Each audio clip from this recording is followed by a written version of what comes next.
اوعى تعيش حياتك كلها تقبل حاجة انت مش قابلها لمجرد بس ان خايف الناس تزعل او اي حد بتحبه يزعل. طب ما يزعل، لان هو نفسه هيجي في يوم ويزعلك. محدش بيرضى بحاجة اقل ليه او قليلة عليه. حب نفسك، قدرها، عشان هي في يوم من الايام هتحبك وتقدرك. لو معرفتش قيمتك دلوقتي انت نفسك، محدش هيعرف القيمة دي. خد بالك من الكلام اللي بقوله لك، لان مهما كان الشخص اللي بتعمل عشانه كل ده هيجي في يوم واول واحد هيوجعك واول واحد هيضايقك، وساعتها هيقولك انا ما طلبتش. لان احنا دايما اي حاجة بتوجع ما بتجيش غير من اقرب حد اديناله الامان، اكتر حد وثقنا فيه وخوفنا نقوله لا.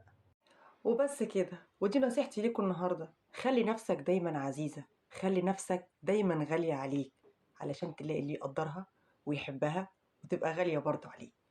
ودي نصيحتي ليك النهاردة. اشوفكم على خير.